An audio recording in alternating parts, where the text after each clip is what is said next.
أو كما قال عليه الصلاة والسلام. صدق الله مولانا العظيم وصدق رسوله النبي الكريم، ونحن على ذلك لمن الشاهدين والشاكرين، والحمد لله رب العالمين. ميدوره مجبوره أي سيد عالم، ميدوره مجبوره أي سيد عالم، دیدار دکھاتے نہیں آواز سنا دو، دیدار دکھاتے نہیں آواز سنا دو. میں صورت یوسف کو نہیں چاہنے والا، میں صورت یوسف کو نہیں چاہنے والا، میں کا اس کے مانند نہیں عاشق لیلا، میں کا اس کے مانند نہیں عاشق لیلا. میں عاشق مولا ہوں میرا عشق دیوانہ، میں عاشق مولا ہوں میرا عشق دیوانہ. یہ جملہ جہاں جس کی تجلی سے اجالا، یہ جملہ جہاں جس کی تجلی سے اجالا. আলহামদুলিল্লাহ, আল্লাহ তাআলার দরবারে লক্ষ কোটি শুকরিয়া যে মহান প্রজ্ঞাময় সত্তা আজকে আমাদেরকে এই অভিভাবক সুধী সমাজে আমাদের সকলকে একসাথে সমবেত হওয়ার তৌফিক দান করেছেন. আমি আপনাদের শুকরিয়া জ্ঞাপন করছি যে আপনারা এখনো পর্যন্ত ধৈর্য ধারণ করে মহব্বতের সাথে এখনো বসে আছেন। এই জন্য আপনাদেরকে শুকরিয়া জ্ঞাপন করছি, কৃতজ্ঞতা জানাই আপনাদের জন্য। আসলে অনেক সময় হয়ে গেছে, অনেকেই ধৈর্য হারা হয়ে গেছে। কথা বেশি লম্বা নয়, দুই চারটি কথা।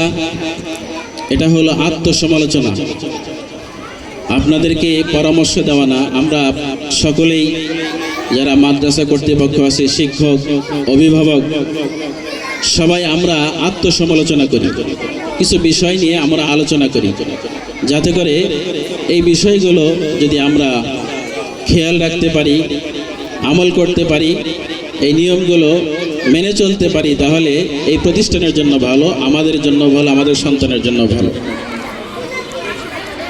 এই যে আগে পিছিয়ে কথা বলতেছে, কথার সমস্যা। একটু ধৈর্য ধারণ করে একটু চুপ করি, তাছাড়া কথা বললে কথা বলার কোনো মজা নেই। এই জন্য আমরা একটু সবর করি, অল্প সময়ের জন্য একটু ধৈর্য ধারণ করে চুপ করে বসে থাকি। আল্লাহ তাআলা কোরআনুল কারীমে বলেছেন যে ইকরা বিসমি রাব্বিকাল্লাযী খালাক।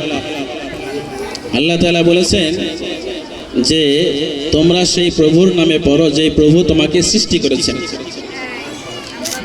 যেই প্রভু, যেই রব তোমাকে সৃষ্টি করেছেন সেই প্রভুর নামে পড়ো। আল্লাহ তাআলা পড়তে বলেছেন কোন পড়া?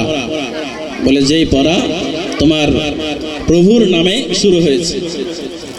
তাহলে বোঝা গেল যে পড়া এটা আমার জন্য অত্যন্ত জরুরি বিষয়। কোন পড়া? দ্বীনি পড়া, ইসলাম কোরআনিক পড়া, এটাকে বলা হয় কোরআনের ইলম, ওহীর ইলম। এটাকে পড়া আল্লাহ রাব্বুল আলামিন আমাদের জন্য জরুরি করে দিয়েছেন, আবশ্যক করে দিয়েছেন। এই জন্য আল্লাহ রাসূল সাল্লাল্লাহু আলাইহি ওয়াসাল্লাম হাদিস শরীফে ভিতরে বলেছেন তালাবুল ইলমি ফারিদাতুন আলা কুল্লি মুসলিমিন ওয়া মুসলিমা। প্রত্যেক মুসলমান নর নারীর পরে দ্বীনি ইলম অর্জন করা এটা ফরজ।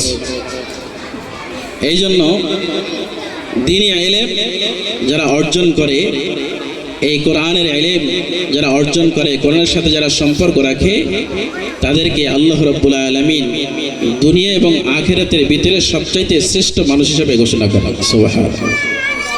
এজন্য আল্লাহ রাসূল সাল্লাল্লাহু আলাইহি ওয়াসাল্লাম বলেছেন, খায়রুকুম মান তাআল্লামাল কুরআনা ওয়া আল্লামা, তোমাদের ভিতরে সর্বশ্রেষ্ঠ তারাই যারা কোরআন শিখে, কোরআন শেখায়। যারা কোরআন শিক্ষা করে এবং কোরআন শিক্ষা দেয়, তারাই হচ্ছে এই জগতের ভিতরে, এই বিশ্ব চরাচরে এরাই হচ্ছে সবচাইতে শ্রেষ্ঠ মানুষ, ভালো মানুষ। এই জন্য আমরা যারা কোরআন শিখছি, কোরআনের সাথে সম্পর্ক রাখছি, আমাদের সন্তানদেরকে কোরআন শিক্ষা দিচ্ছি, দুনিয়ার কোনো মানুষ আমাদেরকে যদি ভালো সার্টিফিকেট নাও দেয়, আমাদেরকে স্বীকৃতি নাও দেয়, আমাদেরকে শ্রেষ্ঠ নাও বলে, আমাদের কোনো অসুবিধা নাই। কারণ আমাদেরকে শ্রেষ্ঠ বলেছেন, আমাদেরকে স্বীকৃতি দিয়েছেন দো জাহানের সর্দার জনাবে মুহাম্মদুর রাসূলুল্লাহ সাল্লাল্লাহু আলাইহি ওয়াসাল্লাম আমাদেরকে শ্রেষ্ঠ বলেছেন। এই জন্য আমি বলতে চাই যে গর্ব অহংকার তো সেই করতে পারে যার একটা সন্তান কোরআনের হাফেজ হয়েছে, আলেম হয়েছে, যার একটা সন্তান কোরআনের হাফেজা হয়েছে, আলেমা হয়েছে, সেই তো গর্ব করতে পারে যে আমার একজন সন্তান কোরআনের হাফেজা, আমার মেয়ে কোরআনের হাফেজা, আমার ছেলে কোরআনের হাফেজ, আমার ছেলে কোরআনের আলেম, আমার মেয়ে কোরআনের আলেমা, সেই গর্ব করে বলতে পারে। কারণ আল্লাহ রাসূল বলেছেন যে এই মেয়ে আর ছেলে হচ্ছে দুনিয়ার ভিতরে সবচেয়ে শ্রেষ্ঠ মানুষ।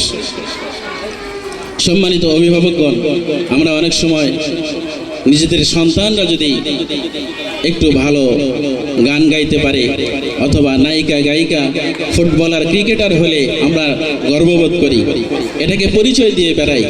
আসলে এটা পরিচয় দেওয়ার কিছু না। আল্লাহ রাসূল বলছেন এইগুলো সর্বশ্রেষ্ঠ হওয়ার আলামত না, আলামত হচ্ছে যে কোরআনের সাথে লাগলো, কোরআনওয়ালা হয়ে গেল, কোরআনের হাফেজ হলো, আলেম হলো, এরাই হচ্ছে সবচেয়ে শ্রেষ্ঠ মানুষ এই জগতের ভিতরে।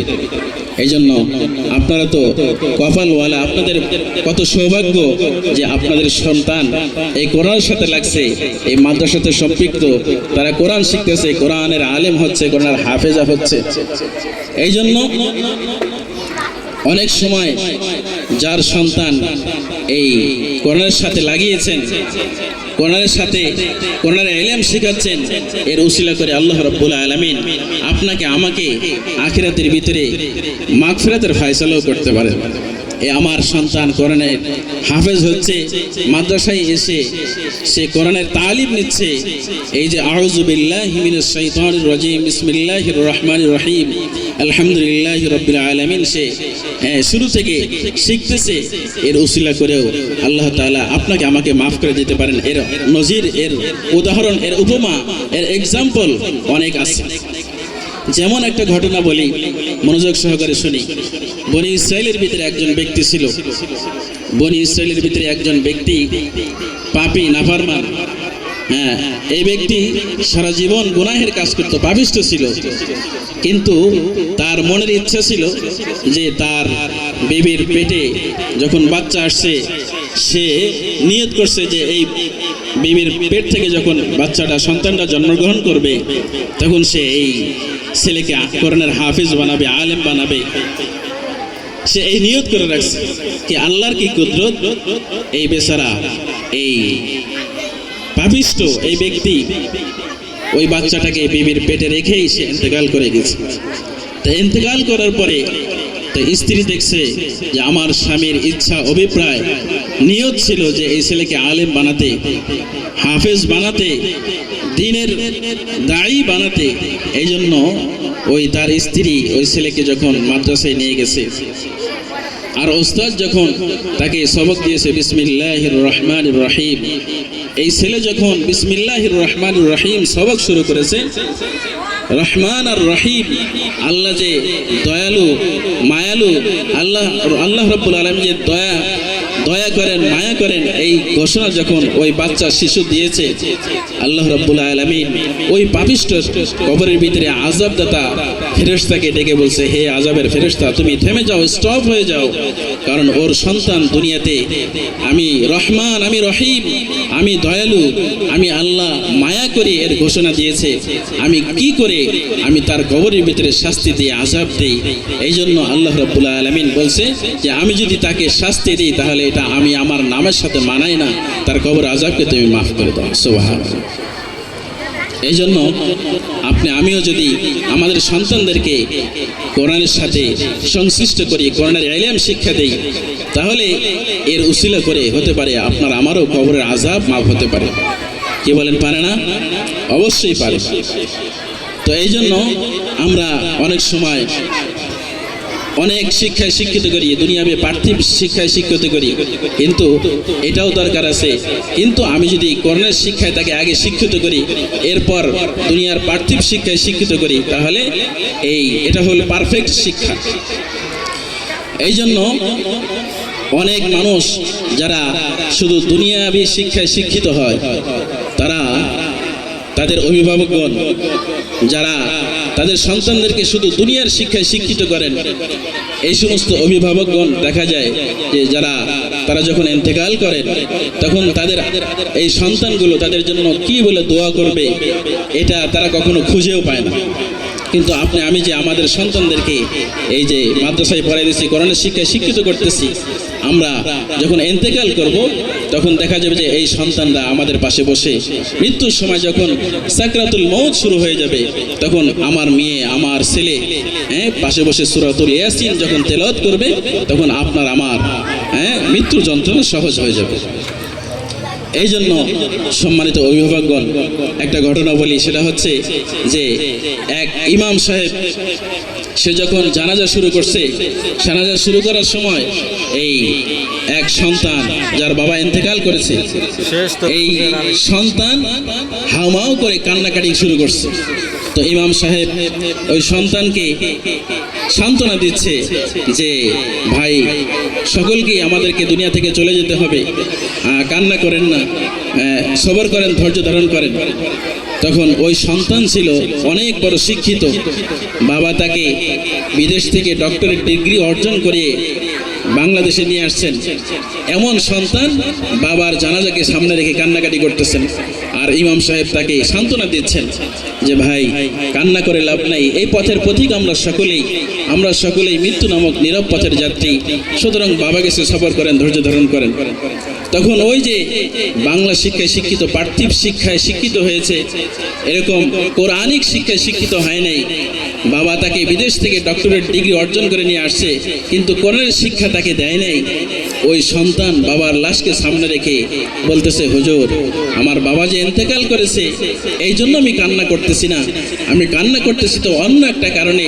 সেই কারণটা হচ্ছে যে বাবা আমাকে বিদেশ থেকে ডক্টরেট ডিগ্রি অর্জন করিয়েছেন, আমি অনেক বড় শিক্ষিত, অনেক কিছু জানি, অনেক কিছু বুঝি, কিন্তু আজ আমি আমার বাবার লাশকে সামনে রেখে কি দোয়া করব, কি দোয়া পড়বো এটা আমি জানি না, এই জন্য কান্না করছি। এই জন্য সম্মানিত অভিভাবকগণ, আমরা যারা আমাদের সন্তানদেরকে এই মাদ্রাসায় দিয়েছি, আমরা জিতে গেছি, আমাদের কপাল খুলে গেছে, কারণ আপনারা অবশ্যই চাই যে আমার সন্তান আমার জানাজার সামনে দাঁড়িয়ে আমার সন্তান আমার জানাজা করবে। কি বলেন, চান না? অবশ্যই চাই যে আমি চাই যে আমার সন্তান আমার জানাজা করুক, আমি আমার মৃত্যুর সময় আমার সন্তান আমার পাশে বসে কোরআন তেলাওয়াত করুক। এটা কত বড় কপাল, কত বড় সৌভাগ্য যে যার সন্তান তার জানাজা করবে, জানাজা করে রব্বি রহমহুমা কামা রব্বায়ানি সগীরা বলে দোয়া করবে। ওই মা, ওই বাবা, ওই অভিভাবক কত বড় সৌভাগ্যবান যার সন্তান নিজে জানাজা করবে, নিজে তার জন্য রব্বি রহমহুমা বলে দোয়া করবে, নিজে কবরের ভিতরে নামবে, নিজে তাকে নিজ হাতে তাকে কবরের ভিতরে শায়িত করবে। তো এই জন্য যারা নিজের সন্তানদেরকে এই কোরআনের মাদ্রাসায় কোরআন শিক্ষার জন্য, কোরআনের সাথে সম্পৃক্ত করার জন্য দিয়েছেন, তারা আপনাদের আখিরাতকে সুন্দর করেছেন। আর যারা দিতে পারেন নাই, যাদের সন্তানদেরকে এর সাথে সম্পৃক্ত করতে পারেন নাই বা পারি নাই, এই সমস্ত সন্তানরা হাসরের ময়দানে আপনার আমার বিরুদ্ধে নালিশ করবে আল্লাহর কাছে যে আতা'না রব্বানা আতা'না সাদাতানা ওয়া কুবরা'ানা ফাআদাল্লুনা আস-সাবিলা, যে আমরা যদি আমাদের সন্তানদেরকে এই দ্বীনের শিক্ষায় শিক্ষিত না করি তাহলে হাসরের ময়দানে এই সমস্ত সন্তানরা আমাদের বিপক্ষে সাক্ষী দিবে আল্লাহ আমাদের মা বাবা আমাদেরকে শেখায়নি। এই জন্য হাসরের ময়দানে তারা আমাদের ঘাড়ের উপর পাড়া দিয়ে জাহান্নামে যাবে। এই জন্য সেদিন আফসোস করতে হবে। সেই দিনের আফসোস থেকে বাঁচতে হলে আমাদেরকে সন্তানদেরকে দ্বীনের ইলম শিক্ষা দিতে হবে। এই জন্য আপনারা যারা এখানে সম্পৃক্ত হতে পেরেছেন আপনারা অনেক সৌভাগ্যবান, আপনাদের সন্তানদেরকে এখানে দিয়েছেন। তো এই সন্তানদেরকে আরো আগায় নিয়ে যেতে, তাদের ভবিষ্যৎকে আরো সুন্দর করতে আপনাদের সহযোগিতা দরকার। আপনারা অভিভাবক যারা আছেন আর আমরা শিক্ষক যারা আছি, এই অভিভাবক আর শিক্ষকদের সম্পর্ক হবে সুনিবিড়, সুসম্পর্ক থাকবে। একজন আরেকজনের সাথে অত্যন্ত মহব্বতের সম্পর্ক থাকবে। কেন বলে এই প্রতিষ্ঠানে আপনার সন্তান পড়ে। আপনি আপনার সন্তানকে সামনে আগায় নেওয়ার জন্য আমাদেরকে হেল্প করবেন, সাহায্য করবেন। কারণ সন্তান হচ্ছে আপনার। কিভাবে পড়ালে সে ভালো বুঝবে, ওই সন্তানকে আপনি আপনার শিক্ষকের চাইতে ভালো বোঝেন, ভালো জানেন। এই জন্য আপনি শিক্ষককে পরামর্শ দিবেন যে এইভাবে পড়ালে মনে হয় ভালো হয়। এরপরে কাজ হচ্ছে যে আপনারা অন্তত মাসে একবার হলেও মাদ্রাসায় আসবেন, খোঁজখবর নেবেন। অনেকে আছে যে আল্লাহর রাস্তায় যে মাদ্রাসায় দিয়ে গেছে আর এই সন্তানের কোনো খোঁজখবর রাখে না।